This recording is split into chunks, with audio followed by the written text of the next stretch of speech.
Hello साथियों, नमस्कार। मैं प्रमोद कुमार आप सभी का विजय स्टडी सेंटर के इस यूट्यूब चैनल पे हार्दिक स्वागत अभिनंदन करते हैं। साथियों, आगामी बिहार पुलिस का एग्ज़ाम जो 19,838 पदों के लिए होने वाली है, तो इन्हीं को ध्यान में रखते हुए आज हम 20 महत्वपूर्ण प्रश्नों को देखने का काम करेंगे। ये जो 20 प्रश्न होंगे, ये आज आपका दो टॉपिक्स हम लिए हैं। एक टॉपिक लिए अमेरिकी स्वतंत्रता संग्राम से, और दूसरा टॉपिक लिए फ्रांसीसी क्रांति से। दूसरा कौन सा लिए? फ्रांसीसी क्रांति से। यानी अमेरिकी स्वतंत्रता संग्राम और फ्रांसीसी क्रांति से 10 प्रश्न लिए हैं अमेरिकी क्रांति से, और 10 लिए फ्रांसीसी क्रांति से। ठीक, यानी अमेरिकी स्वतंत्रता संग्राम से 10 प्रश्न जो इम्पोर्टेंट था उन प्रश्नों को लेने का काम किया, और 10 प्रश्न फ्रांसीसी क्रांति से। यानी यहाँ से आपको प्रश्न एग्जाम में क्या होता है, पूछा जाता है। तो आज हम इस दोनों टॉपिक को क्या करेंगे, इस वीडियो के माध्यम से समाप्त, यानी इस टॉपिक से जो भी महत्वपूर्ण प्रश्न बन सकता है उन सभी प्रश्नों को देखने का काम करेंगे। ठीक है दोस्तों, आइए देखते हैं। पहला प्रश्न यहाँ देखिए, अमेरिकी स्वतंत्रता संग्राम से पहला प्रश्न देखते हैं। पहला प्रश्न क्या कर रहा है, देखिए पहला प्रश्न कर रहा है कि सन ऑफ लिबर्टी और डॉटर्स ऑफ लिबर्टी नामक संगठन का संबंध था फ्रांस की क्रांति से, रूसी क्रांति से, इटली के एकीकरण से, अमेरिका के स्वतंत्रता संग्राम से। दोस्तों बताइएगा इसका सही जवाब क्या होगा। याद रखिएगा, ये सन of liberty, daughter of liberty, ये दोनों प्रमुख संगठन थे। ये दोनों संगठन किससे जुड़े थे? ये दोनों अमेरिकी स्वतंत्रता संग्राम से जुड़े थे। यहाँ जो सन्स ऑफ लिबर्टी देख रहे हैं, याद रखिए सन्स ऑफ लिबर्टी ये पुरुषों का समूह था, ये पुरुषों का समूह था। ठीक, और यहाँ दे रखे डॉटर ऑफ लिबर्टी, ये महिलाओं का समूह था। ये क्या था? महिलाओं का समूह था।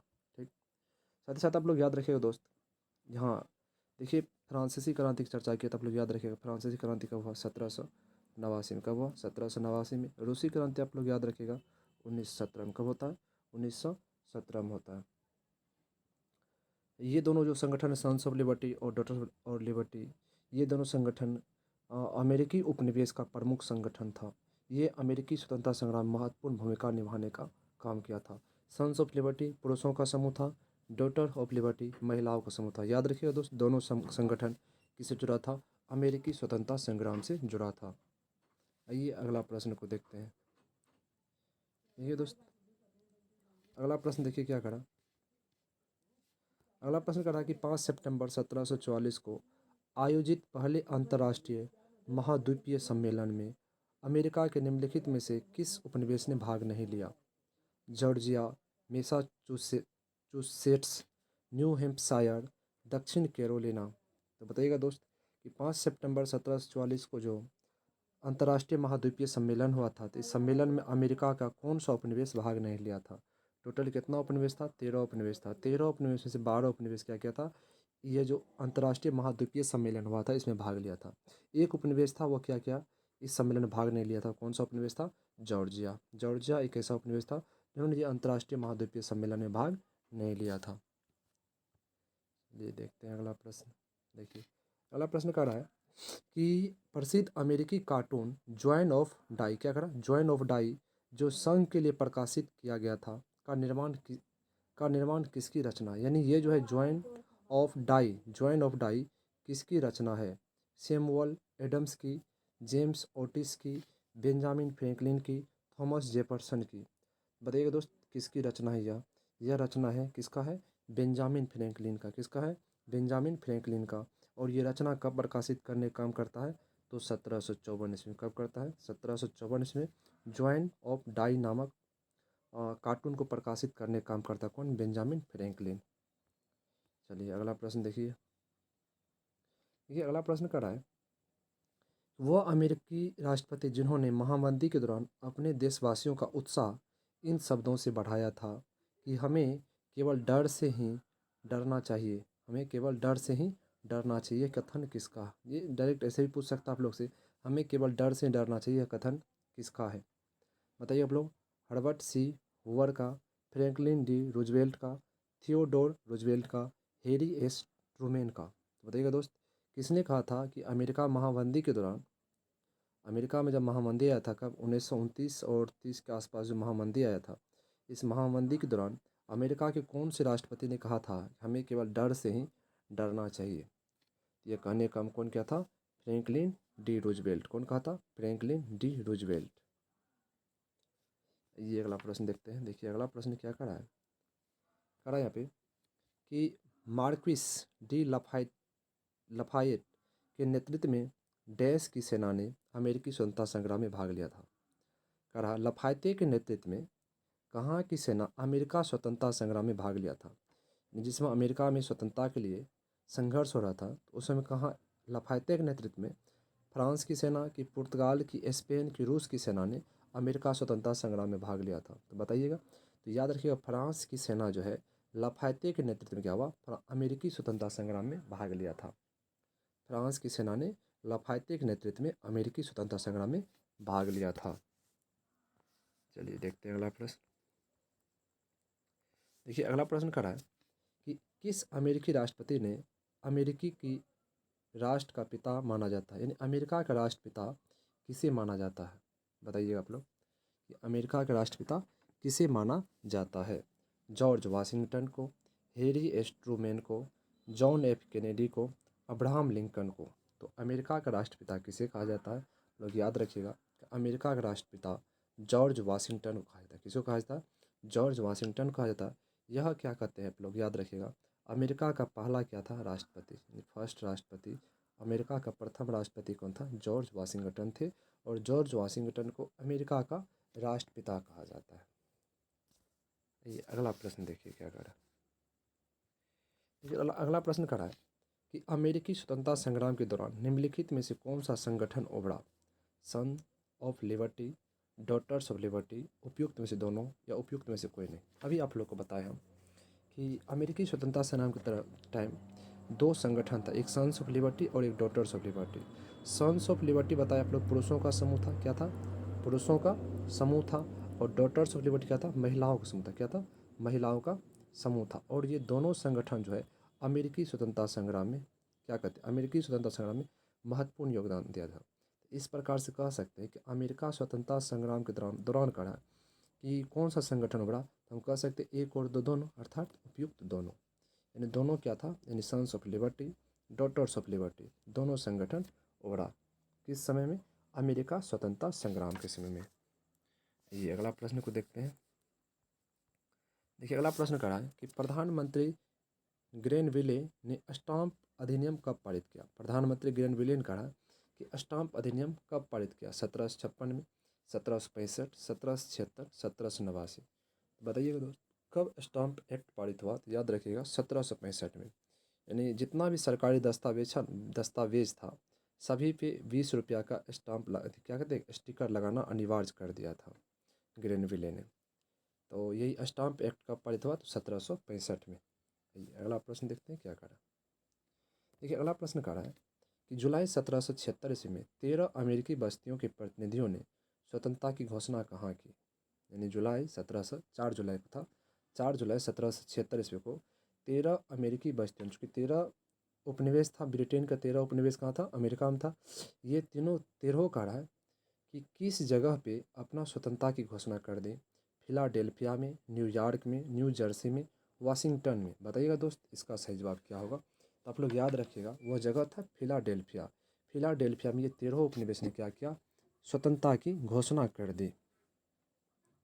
आइए अगला प्रश्न को देखते हैं। देखिए अगला प्रश्न क्या है कि 4 जुलाई 1776 को अमेरिका के इतिहास की एक महत्वपूर्ण तिथि है क्योंकि इस दिन, अच्छा करा, देखिए 4 जुलाई 1776 करा अमेरिका के इतिहास की एक महत्वपूर्ण तिथि है क्योंकि इस दिन क्या हुआ था। 4 जुलाई 1776 करा कि अमेरिका के लिए 4 जुलाई 1776 का दिन क्यों मतलब महत्वपूर्ण है।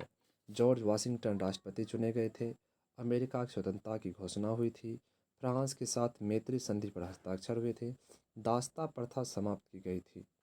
तो बताइएगा दोस्त इसका सही जवाब क्या हुआ, तो आप लोग याद रखिएगा 4 जुलाई 1776 दिन क्या होता, अमेरिका की स्वतंत्रता की घोषणा हुई थी। यानी अमेरिका आज़ाद हुआ था इसी दिन 4 जुलाई 1776 को। यानी 4 जुलाई 1776 को अमेरिका आज़ाद हुआ था। अंग्रेज की उपनिवेश थे अमेरिका भी, और उस उपनिवेश से क्या हुआ, इसको छुटकारा मिला अमेरिका को 4 जुलाई 1776 को। चलिए अगला प्रश्न देखते हैं, प्रश्न संख्या 11 को।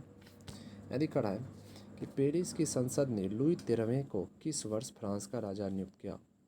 पेरिस की संसद करा लुई 13वें को किस वर्ष फ्रांस की राजा नियुक्त किया? 1601 में, 1605, 1610, 1615। तो याद रखिएगा लुई 13 में जो है इसको 1610 में फ्रांस की राजा नियुक्त किया गया। यह इस समय कुल 9 वर्ष की थी। ये जो है 9 वर्ष की थी। इन्होंने अपने पिताजी की हत्या करके क्या कहते हैं गद्दी पर बैठा था, सोच सकते हैं। और जब तक यह क्या कहते हैं राजपाट संभालने के लायक, तब तक इसकी मम्मी इसका क्या कहते हैं माँ इसका राजपाट देखने का काम किया। ये सिंहासन में बैठे थे। ये लुई 13वें 1610 में याद रखेगा कि फ्रांस के राजा बने थे। ये अगला प्रश्न देखते हैं क्या करा। देखिए अगला प्रश्न करा कि नेपोलियन की विधि संहिता के 5 भाग हैं, डैश उसका भाग नहीं। देखिए नेपोलियन की विधि संहिता के टोटल 5 भाग हैं, उस 5 भाग में से करा ये जो 4 दे, चारों में से कौन उसका भाग नहीं है? नागरिक संहिता, नागरिक प्रक्रिया संहिता, व्यापार संहिता, शिक्षा संहिता।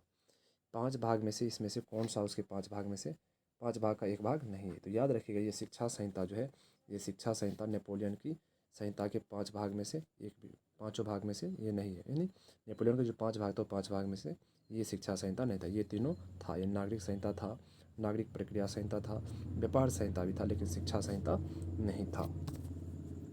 आइए अगला प्रश्न देखिए क्या करा। अगला प्रश्न करा नेपोलियन डैश फ्रांस का सम्राट रहा। यानी नेपोलियन कब से कब तक रहा फ्रांस का सम्राट रहा?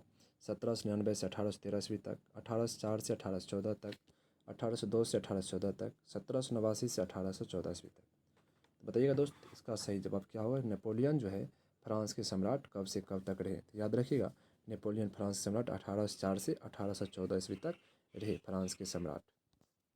अगला प्रश्न देखिए। अगला प्रश्न करा कि मानव और नागरिक अधिकारों की घोषणा किस क्रांति से संबंधित है? मानव और नागरिक अधिकारों की घोषणा किस क्रांति से संबंधित है? अमेरिकी क्रांति से, औद्योगिक क्रांति से, रूसी क्रांति से, फ्रांसीसी क्रांति से। तो मानव और नागरिकों के अधिकार की घोषणा जो है यह किस क्रांति से संबंधित है? यह फ्रांसीसी क्रांति से संबंधित है। किस क्रांति से? फ्रांसीसी क्रांति से संबंधित है। अगला प्रश्न देखिए क्या है कि निम्नलिखित में से कौन जैकोबिन नेता की मृत्यु के साथ फ्रांस में आतंक का शासन समाप्त हो गया? कह रहा है किस जैकोबिन नेता की मृत्यु होने के बाद फ्रांस से आतंक का शासन समाप्त हो गया? दांते, रॉब्सपियर, सेंट जस्ट, कार्नो। बताइएगा दोस्त कौन ऐसा जैकोबिन के नेता थे जिसका मृत्यु होने के बाद फ्रांस से आतंक का राज कह सकते हैं, आतंक का शासन समाप्त हो गया? इसका सही जवाब क्या होगा? इसका सही जवाब होगा रॉब्सपियर। रॉब्सपियर जैकोबिन क्लब के नेता थे और इसका जब मृत्यु हुआ तो फ्रांस से आतंक के राज क्या हुआ? समाप्त हो गया। अगला प्रश्न देखिए क्या करा।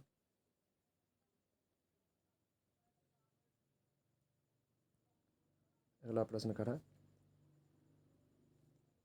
देखिए अगला प्रश्न करा कि निम्नलिखित स्वतंत्रता, समानता और भ्रातृत्व का नारा किसने दिया था? निम्नलिखित में से किसने कहा स्वतंत्रता, समानता और भ्रातृत्व का नारा दिया था? Rousseau, Montesquieu, Voltaire, Machiavelli.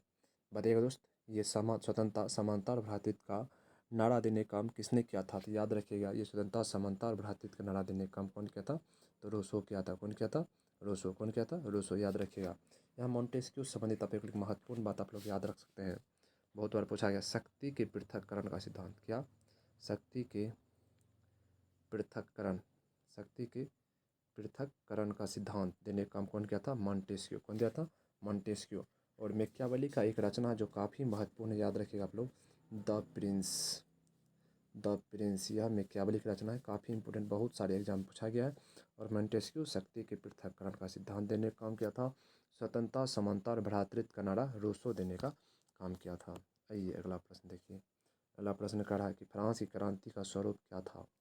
France की क्रांति का स्वरूप क्या था? धार्मिक, सामंती क्रांति था, सरबराह क्रांति था, बुर्जुआ क्रांति था? याद रखिए फ्रांस की क्रांति जो है वो बुर्जुआ क्रांति था। क्या था? बुर्जुआ क्रांति था। अगला प्रश्न देखिए क्या करा। अगला प्रश्न करा है कि फ्रांसीसी क्रांति के आरंभ में फ्रांस का राजा कौन था? फ्रांसीसी क्रांति के आरंभ में कहा फ्रांस के राजा कौन था? जिस समय फ्रांसीसी क्रांति प्रारंभ हुआ था उसमें फ्रांस के राजा कौन थे? लुई 14वां, लुई 16वां, नेपोलियन बोनापार्ट या चार्ल्स एक्स? तो याद रखिएगा फ्रांसीसी क्रांति के समय फ्रांस के राजा कौन थे? तो लुई 16वां थे। कौन थे? लुई 16वां थे। अगला प्रश्न देखिए। अगला प्रश्न करा है कि फ्रांसीसी क्रांति दौरान निम्नलिखित कौन सा चित्र सनातन का प्रतीक था? फ्रांसीसी क्रांति के समय सनातन का प्रतीक क्या था? त्रिभुज के अंदर आँख, टूटी हुई जंजीर, अपनी पूंछ को काटकर एक वलय बनाता हुआ सांप, पंखों वाली स्त्री। तो इसका सही जवाब क्या होगा दोस्त? इसका सही जवाब अपनी पूंछ को काटकर एक वलय बनाता हुआ सांप। ये क्या था? सनातन का प्रतीक फ्रांसीसी क्रांति के समय। अगला हम लास्ट प्रश्न देखिए कर रहा है कि किस घटना ने आतंक के शासन का अंत चिन्हित किया? करा कौन सी घटना आतंक के शासन का अंत चिन्हित किया? बेस्टिल पर आक्रमण, लुई 16वां का निष्पादन, रोबेस्पियर का वध या टेनिस कोर्ट का शपथ। तो आप लोग बताया अभी हम कि जैकोबिन क्लब के एक नेता थे रोबेस्पियर, जिनकी मृत्यु के बाद फ्रांस से क्या हुआ? आतंक का शासन समाप्त हो गया। तो इसका आंसर क्या हुआ? रोबेस्पियर का वध, यानी रोबेस्पियर का वध जब हुआ तब क्या हुआ? फ्रांस से आतंक का शासन समाप्त हो गया। चलिए दोस्तों, आज दो टॉपिक आप लोगों का समाप्त हो गया। कौन सा? एक अमेरिकी स्वतंत्रता संग्राम, दूसरा कौन सा? फ्रांसीसी क्रांति। कौन हुआ? दूसरा फ्रांसीसी क्रांति। ये दोनों चैप्टर से 10-10 जो महत्वपूर्ण प्रश्न पूछे जाने का चांस बनता था, उन प्रश्नों को इस वीडियो के माध्यम से देखें। दोस्तों वीडियो पसंद आ रहा हो जरूर आप वीडियो को लाइक करके साथ ही साथ चैनल को सब्सक्राइब करके हमसे जुड़ जाए। जय हिंद, जय भारत।